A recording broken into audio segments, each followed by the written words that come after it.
வானம் வசப்படுடி. நாம் சந்திக்கவிருக்கும் வரலாற்று மாந்தரை இரும்பு பறவை என்று வர்ணிக்கிறார் திரைப்பட பாடலாசிரியர் பா. விஜய். அந்த இரும்பு பறவையை அவர் மேலும் வர்ணிக்கிறார் இவ்வாறு: ரத்தமும் யுத்தமும் இவன் தாய்ப்பால், வீரமும் விவேகமும் இவன் ஆயுதம், கம்பீரமும் அழகும் இவன் சக்தி, 8 திசைகளையும் ஏறெடுத்து பார்க்க வைத்த கிரேக்க புயல், உலக வரைபடத்தை நிர்ணயம் செய்யும் அளவு உலக தேசங்களை தன் எஃகு பாதுகை கடியில் நசுக்கி வைத்திருந்த ஓர் இரும்பு பறவை. ஒரே ஒரு அணு ஆயுதமே அபாயகரமானது என்றால் ஒவ்வொரு அணுவையுமே ஆயுதமாக கொண்ட ஒரு மனிதன் எத்தகையவன்? அந்த மனிதன்தான் அலெக்சாண்டர் தி கிரேட். கிறிஸ்து பிறப்பதற்கு முன் 356ஆம் ஆண்டு ஜூலை 20ஆம் தேதி மாசிடோனியாவின் மன்னன் பிலிப்ஸுக்கு மகனாக கிரேக்க மண்ணில் உதித்தது அலெக்சாண்டர் என்ற அந்த வீர குழந்தை. குழந்தை பிறந்த நேரம் பிலிப்ஸ் மன்னன் அகமகிழ்ந்தான். காரணம், அதே நேரம்தான் பிலிப்ஸின் ராசியான குதிரை ஒலிம்பிக் விளையாட்டில் வெற்றி பெற்றிருந்தது. அலெக்சாண்டர் இந்த உலகை கட்டியாழ்வான் என்று அரச சோதிடர்கள் கணித்து சொன்னதும் மன்னன் பிலிப்ஸின் மகிழ்ச்சிக்கு காரணம். பிறந்ததிலிருந்தே அலெக்சாண்டரிடம் அறிவு கூர்மையும் அதீத வீரமும் குடிகொண்டிருந்தன. அலெக்சாண்டருக்கு சிறு வயதாக இருந்த போது நடந்த சம்பவம் இது. தன் தந்தை பிலிப்ஸ் சிலிரியா நாட்டில் படையெடுப்பு நடத்தி கொண்டிருந்த போது மாசிடோனியாவில் படை வீரர்கள் சில கைதிகளை நீதிமன்றத்துக்கு அழைத்துச் செல்வதை பார்த்த அலெக்சாண்டர் நீதிமன்றத்திற்குள் நுழைந்தார். அங்கே அந்த கைதிகள் புரட்சியில் ஈடுபட்டதாக கூறி அவர்களுக்கு மரண தண்டனை விதிக்கப்பட்டது. இளவரசன் அலெக்சாண்டர் நீதிபதியை பார்த்து தான் ஏதாவது சொல்லலாமா என்று கேட்டார். இளவரசன் என்பதால் நீதிபதியும் இணங்கினார். அலெக்சாண்டர் கைதிகளுக்கு ஆளுக்கு ஒரு கத்தியை கொடுத்து, சிலிரியாவில் அரசர் பிலிப்ஸ் யுத்தத்தில் இருக்கிறார், அந்த யுத்தத்தில் பங்கெடுத்து நீங்கள் போரிட்டால் உங்களுக்கு விடுதலை என்று கூறினார். மரண வாயிலிருந்து தப்பிய கைதிகள் அலெக்சாண்டர் சொன்னபடியே போரில் கலந்து கொள்ளச் சென்றனர்.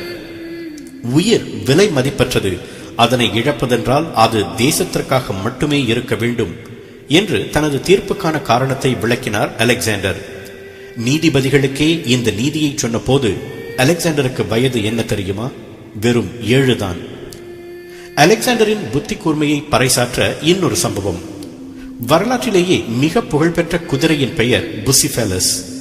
எல்லா வித்தைகளையும் அறிந்த அந்த குதிரை பிலிப்ஸ் மன்னனிடம் விற்கப்பட்டது. அந்த குதிரை யாருக்குமே அடங்காமல் திடலில் குதித்துக் கொண்டிருந்தது.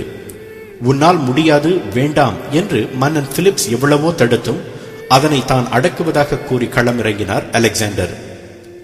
குதிரை தன் நிழலையே பார்த்து மிரள்கிறது என்பதை சில நொடிகளில் புரிந்து கொண்ட அலெக்சாண்டர் சூரியனை நோக்கி குதிரையை திருப்பினார். குதிரை மிரட்சியை மறந்து அமைதியானது. கூடியிருந்தவர்கள் அலெக்சாண்டரின் புத்தி கூர்மையை கண்டு வியந்தனர். மிகவும் பிடித்து போனதால் அந்த குதிரையையே தனது சொந்த குதிரையாக்கி கொண்டார் அலெக்சாண்டர். அவரது இறுதி காலம் வரை கூடவே இணைந்திருந்தது புசிஃபேலஸ்.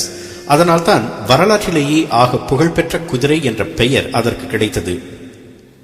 உலகம் இதுவரை கண்டிருக்கும் மிகப்பெரிய சிந்தனை சிற்பங்களுள் ஒருவரான அரிஸ்டாட்டிலை தனது 13வது வயதில் ஆசிரியராக பெற்றார் அலெக்சாண்டர். என்னிடம் மாணவனாகும் தகுதி உனக்கு இருக்கிறதா என்று அரிஸ்டாட்டில் அலெக்சாண்டரை கேட்க, அதற்கு சற்றும் சளைக்காமல், எனக்கு ஆசிரியராகும் தகுதி உங்களுக்கு உள்ளதென்றால் உங்களுக்கு மாணவனாகும் தகுதி எனக்கும் உள்ளது என்று அலெக்சாண்டர் பதில் கூறியதாக ஒரு வரலாற்று குறிப்பு கூறுகிறது.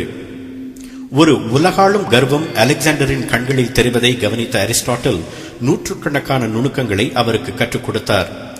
கிமு 336ஆம் ஆண்டில் மன்னன் பிலிப்ஸ் கொலை செய்யப்பட்ட பிறகு தனது 20வது வயதில் அரியணை ஏறினார் அலெக்சாண்டர். அடுத்த 13 ஆண்டுகளில் துருக்கி, எகிப்து, பெர்ஷியா, ஆப்கானிஸ்தான், பாகிஸ்தான் என்று பல நாடுகளை தன் காலடியில் கொண்டு வந்தார். அவருடைய கடைசி ஆண்டுகளில் அவரது கவனம் இந்தியாவின் பக்கம் திரும்பியது. இந்து சமவெளியை கடந்து பஞ்சாப் மன்னன் போரஸை கடுமையான போருக்கு பிறகு முறியடித்தார் அலெக்சாண்டர். பின்னர் போரஸிடம் உங்களை எவ்வாறு நடத்த வேண்டும் என்று அலெக்சாண்டர் கேட்க, ஒரு மன்னனை போல் நடத்த வேண்டும் என்று போரஸ் கூறினார். உடனே தான் கைப்பற்றிய தேசத்தை அவரிடமே ஒப்படைத்து அதனை மாசிடோனியாவின் பாதுகாப்புக்கு உட்பட்ட தேசமாக அறிவித்தார் நன்னெஞ்சம் கொண்ட அலெக்சாண்டர். இந்த காலகட்டத்தில்தான் அவரது வெற்றிகளுக்கெல்லாம் 17 ஆண்டுகளாய் உறுதுணையாய் இருந்த புசிஃபேலஸ் குதிரை இறந்து போனது. அந்த துக்கத்தில் ஒரு வாரம் உணவே இல்லாமல் அலெக்சாண்டர் துவண்டு கிடந்ததாக ஒரு குறிப்பு கூறுகிறது. அதன் பின்னரும் சில வெற்றிகளை குவித்தார் அலெக்சாண்டர். ஆனால் 5 ஆண்டுகள் தொடர்ந்து போரிட்ட களைப்பிலும் 12,000 மைல் கடந்து வந்த சோர்விலும் அடுத்து ஒரு படி எடுத்து வைக்க மாட்டோம் என்றனர் அலெக்சாண்டரின் படை வீரர்கள். தன் படையின் பலமே தன் பலம் என்பதை உணர்ந்த அலெக்சாண்டர் தனது இலக்கை சுருக்கிக் கொண்டு பாபிலோன் நகர் திரும்புமாறு தன் படைகளுக்கு உத்தரவிட்டார். பாபிலோன் திரும்பிய சில நாட்களில் ஒரு மாபெரும் விருந்தில் கலந்து கொண்டார் அலெக்சாண்டர். அந்த விருந்து நடந்த 3ஆம் நாள், அதாவது கிமு 323ஆம் ஆண்டு ஜூன் 10ஆம் தேதி தனது 33வது வயதில் காலமானார் மாவீரன் அலெக்சாண்டர். விருந்தில் அவருக்கு விஷம் வைக்கப்பட்டது என்று வதந்திகள் பரவின. அவர் உண்மையிலேயே விஷத்தால் தான் மாண்டாரா என்பதை சரித்திரத்தால் துல்லியமாக கூற முடியவில்லை. இந்த உலகமே தனக்கு போதாது என்றவனுக்கு 6 அடி நிலம் போதுமானதாக இருந்தது என்று அலெக்சாண்டரை வர்ணிக்கிறார் கவிஞர் வைரமுத்து. அலெக்சாண்டர் பேராசைக்காரன் என்ற பொருளை அந்த வரிகள் தந்தாலும் நாம் அந்த மாவீரனின் மறுபக்கத்தையும் பார்க்க வேண்டும். அவன் ஒட்டுமொத்த உலகையும் வெல்ல நினைத்தது உண்மைதான். ஆனால் வெற்றிகள் பல குவிந்த போதும் அவன் அகம்பாவமோ ஆணவமோ கொள்ளவில்லை. மாறாக தான் கைப்பற்றிய தேசங்களையும் அதன் தலைவர்களையும் வீரர்களையும் கண்ணியமாக நடத்தினான் என்றுதான் வரலாறு கூறுகிறது. உலக சரித்திரத்தில் அவனை போல் வேறு ஒரு வீரன் கிடையாது என்பதால் தான் அவனை அலெக்சாண்டர் தி கிரேட் என்று நினைவில் வைத்திருக்கிறது வரலாறு. அப்படிப்பட்ட மாவீரனுக்கு வீரம் பலத்தை தந்தது, விவேகம் புகழை தந்தது. வீரமும் விவேகமும் சம அளவில் அலெக்சாண்டரிடம் இருந்ததால் தான் அவனுக்கு அந்த வானம் வசப்பட்டது. அந்த நியதி நமக்கும் நிச்சயம் பொருந்தும். வானம் வசப்படுமே.